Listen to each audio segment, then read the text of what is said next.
The great Blasket was occupied till recently by a village of about 150 inhabitants. The language was Irish, Gaelic. No English was spoken and very little known. A rare combination of circumstances enabled them in their last years to leave a record of their traditional way of life in books written by themselves. The three best have been translated into English. The Islandman by Thomas O'Crahan, 20 Years a Growing by Maurice O'Sullivan, and An Old Woman's Reflections by Peg Sayers. There are over a dozen of these books, most of them autobiographical. Set side by side, they form a little library such as it would be hard to parallel in any other language.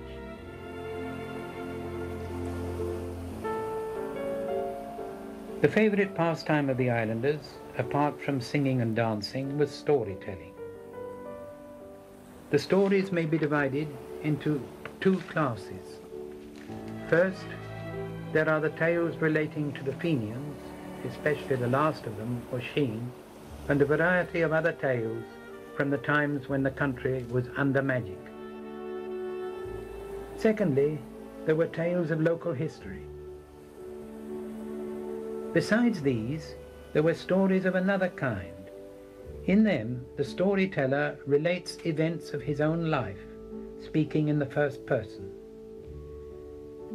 In all respects save the subject matter and the use of the first person, these autobiographical tales were indistinguishable from the traditional tales. The new tales were modelled on the old. What these writers did was to weave their autobiographical tales, told many times at the fireside, into a continuous narrative in book form. In this way, they succeeded in carrying over into print the art of the spoken word. It was as if the old Gaelic world had become articulate just as it was about to expire. These books are the literature of a pre-literate community.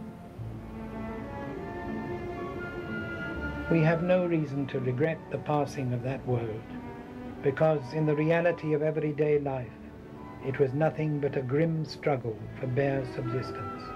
At the same time, we should be grateful to these Blasket writers for having left us a memorial of their materially backward but highly cultured community. And perhaps we have something to learn from them about the state of our own culture.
August Lachiadli and the Hayawan, a sound as the August Malani.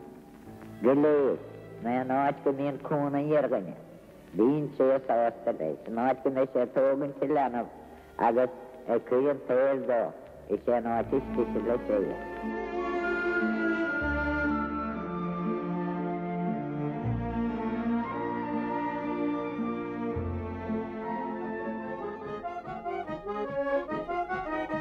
Rúg mission na brán éideach tucha seacht.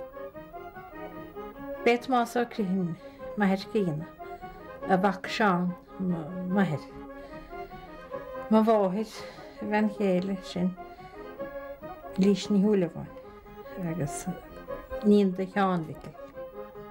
ach chéanam go nóirt má bhálam go dúgus cúpla lá ar scoil sa nóntí ar scoil na leáin. Ach is chéanlam dolasteach am téis den eistúach. Né déag da dó rastíim amach. Chan gomach neartta gom sa dul ar scoil. Nar a gágus scoil chus sáil go America, agus 7 mbliana America. Hána bheile American san néidir se go céir agus fósas Tomás á líhan an sa hamáil nach ag firmeir is sé Tomás. Agus tá cúgur clúnigin. Bhí mar heiris má bháthir anna uignach na handar cóna ar maríg. Bhí má bháthir héin tosna is scíomh go dtí George Chambers óna déagteach na héan nuas bhí sí scíomhchaige nuas go dtí san seacadaí. Ach na bhíoh sé caiintlína gcónaí bhíoh sé chu sí san lán agus tuidir sa eiletí. Ní rágam muid maidide ás bhé taile na ní rágam mu sé letar a chuna gagan nó rébar scoil. Bearhaid fada bíige. Ní dólim go dáine sé sin is dehanna gin néar ná an midí seán ach ná bead ná bhéad le héadíon tena ramma bechan. Pe bechanna daginn tú ní bhé le héadí má sé bechan, bhídís níos is listas beidir níos le sciúgan. Agus ní bhí sé gana bech na báide go. Bé ná ní saine ná an rud marse. Bé an chéine ba hé siar na cheannaid déirin.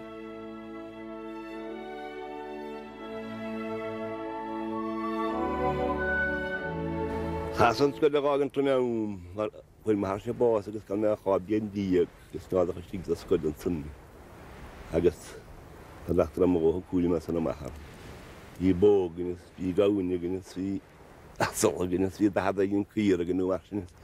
Rwm sy'n ti'n nobl gyda'n yn sôn. I maras neb siach tîm di agos, fi eisiau sy'n ysgwyd. Agos, fi sy'n glathar oed mas yn y mach. Ni gaan twingen so wala fader yama gedigit fi ma hapati yo hata kur mun son bin hin toate ko respect ko sti bun to ko sti ko di min di de nak no ay wani balin ko tarak pati ko she fogo to anti mo gedi de hayya na barak to wali yo hata kur mun wor ad fatro se piante fi de dauni ko te kana Actually, this is that's an idea of being now. We didn't hold them up with this. Mog and the farada. You said that's a different because through Jady Tachtan. Hadder Rogent. Yet the show a video young someone. You're an act too on a board. Hadder Rogent. Don't tell me that you're seen of an Rogent.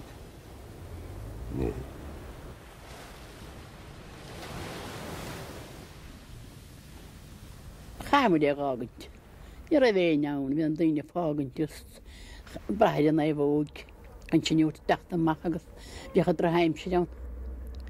Agos ni'r a bhéin awn, ni'r an dyn fnacht fydd o'r leir cardóif. Agos chwilio gag am wyliant son, ar fi se crwag yn y lan yn orsyn o'n ar y fiannach began dyn. Ystod gen I fi'n iawn am dernach as yn lan, ni'r a bhéin iawn am bail iawn ach hei, ni'r a bhéin sgolian. Agus yn sona dingin to bisianna chroigid gan ein sgol. Agus chamwyd ag agant yn sona ni bisiau siach bliana. Ani wrth han se mach gadon chyn sgoli. Fi o gynnes yr un cart gylwr ag agant. Ach, han mo gadon chyn, ys yn dyn y cardiwr, ys fi han i gynnar y dyn. Chadi se gagant o'r degi. Wel, teis y tara cogol dawn da.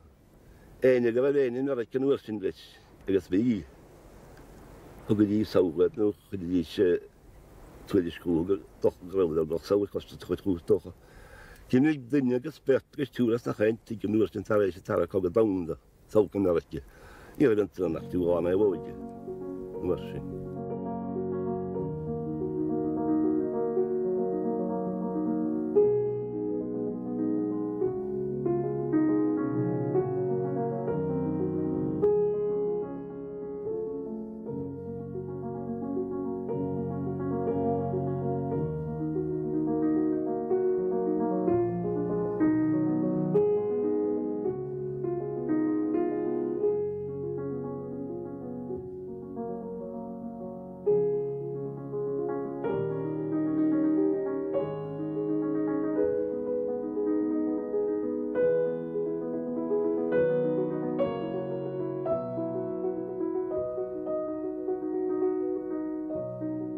mother was born on the Great Blasket Island.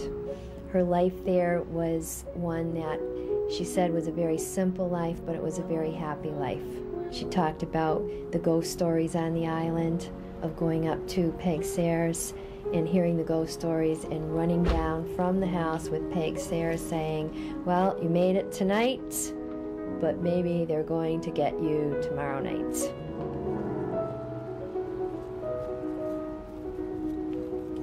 My mother came to the States at 19 years old, and I have now 2 sons that are 22 and 23, and I can't imagine how difficult that was for anyone to leave not even a state but an entire country and come across the ocean.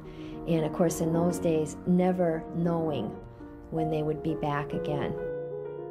How did anybody watch their children one after another go out in the boats and maybe never see them again?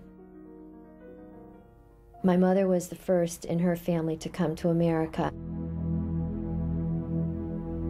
And she came with a trunk and all her worldly possessions in it.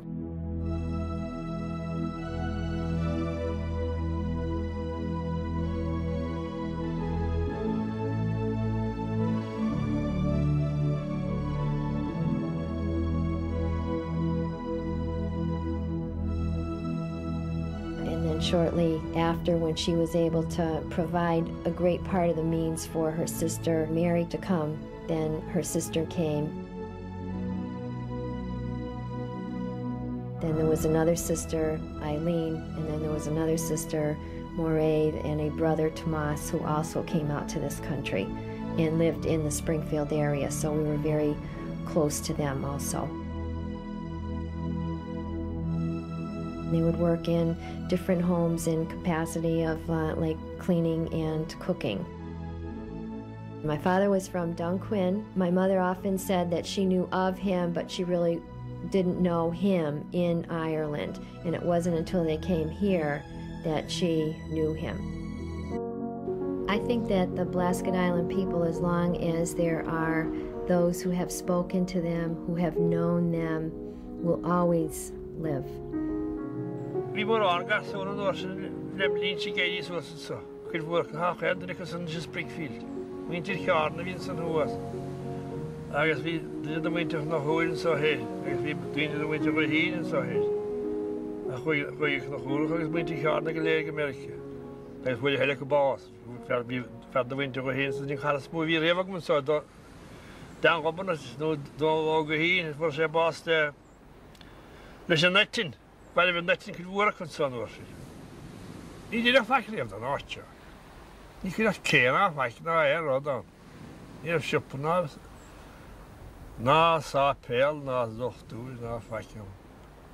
Så tills där för det dine är student ich är där i med dine august. Jag faktiskt gör det stå på matema. Då får det chans att hålla med. Så tas mig magla bläsk kunde kunna hålla med. هذا دول ما هو على خوش صديقته هذا تهدير نير فاكي لون لا يجين ده سوق بينا يراقم يا أجلس في وان بي كديت هيك سنة تاني مليان بوان أجلس أنت أبدي ده هذا كتبليشكي هنا ده راح تجو وجب بيرش تحت سنة هن سواك أجلس في هاتكم تعرف يشتغل Zutjanara le andra diana de muinti mi wancha da ratti umachas. Agas bi dine de skrif koma hanya da ratti umachas. Agas untun attri ha bacha na di kega so ti raga mana. Shachtu wa fi hada bina no raga sa na di kega so ti. Indi haraba di so mun gahni raga. Ni ra da tu rana woje. Agas kele gas. Don't tell me that if you're here na raga. Agas untun afa be jakka di mo spachtum. In Costa Smuba. Ach, da du wenn mir Schatz fragen mir.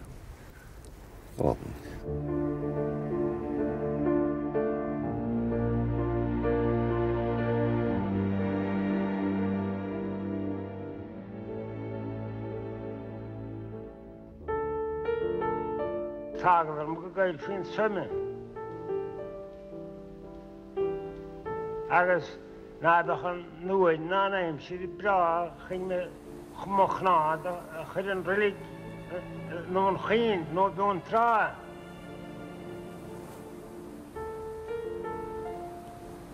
Agus gybegan sy'n lan, fadach chi'r ffilm ach bladam, mae chwrdd dont am y bwyntir. Sy'n tompl dwchus.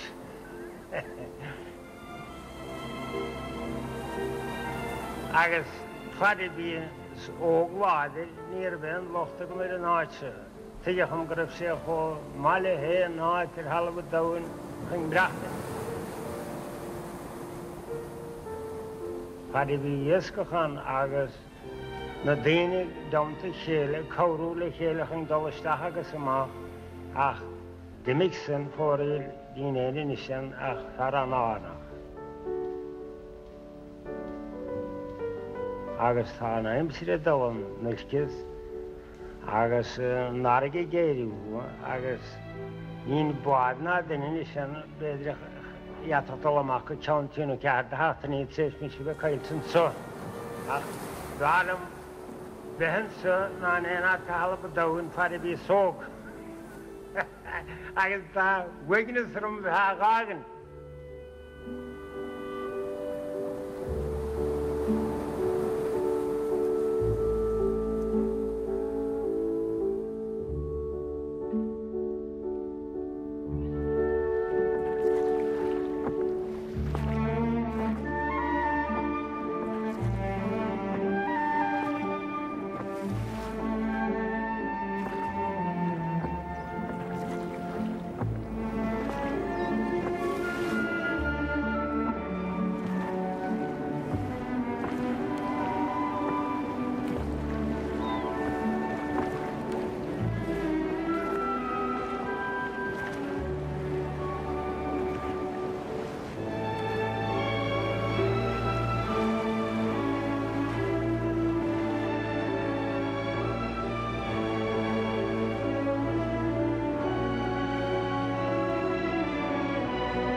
Is dálam héin a goáir go ben tinad sa lecht cíine cháin víinte am Blasket. Ní mór den víinte láin hafa canis tá timppel le nó den organ sa timppel.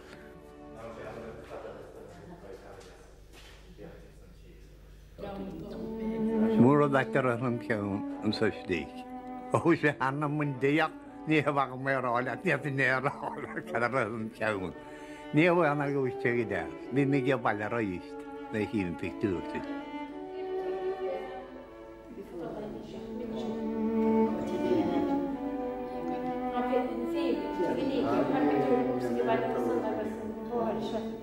Sáte se go húntaach as a gédíagrannar chu sásil san díide háine ban. Dí me cíine mé dána gúnaí í sanna daine gnaiste gan. Bín macréad san ítíir sin an achtam go mórhar bhíh scópanna san íidir gas go macréal. Cíine bud idir an dána bí. Teanna lasús, chudóireach, prátaíos, coirte. Chydí te gíine bhn bheith hisúin ar an pu céan go tí sean mar asúdíis agus na tuthe ar gachar a taobhduine. Madar as gabhhuiili mé bedíise, bara le sasá asúlmige, annam, sin an picúis tí seach sa raíach. Na páircin na siar, stucaí chuidciú na seaóige chuidirchus, bara le buin prátaí. Ní mór tuiscin te haig in London an rámóga ar a saoil a bhí go mítir a Blasket. Ach go bhfuil níos mó sim chur chuáin sa timppelach go cháire ó hosling go tinad. Tuí sé stechan an son, agus cí sé picúid in láhain. Agus léigh san anna réiteach dála.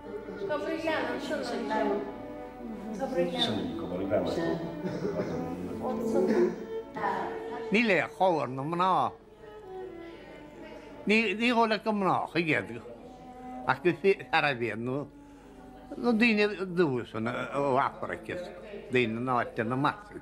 Snecha mas mútha. Ach sen rud gain an sôn. Get ober hún gáin fadó. Na bhí sem le íine óg fá saoid. Beth túr bán sa tíri garbu, sa mócid búilte nece leho, brele hisigi. Ach, na mná han sa múhnís, nedar cad a hár siúlco. Tá an seanna héile mí. Is sa Blasket agus an sógama. Tá sean daoine fósán ach ní fad eile war siad. Agus tá na daoine óg agus cultúr eile go. Agus ní deirim ná gur céim, ní deirim gur céim chin gúil é sin, céim gúil, ní an éachar. Ach is fear go mór an bhethe tá níos ag na daoine óna nó mar bhíag na sean daoine an sannaistigh. We have no reason to regret the passing of that world, because in the reality of everyday life, it was nothing but a grim struggle for bare subsistence.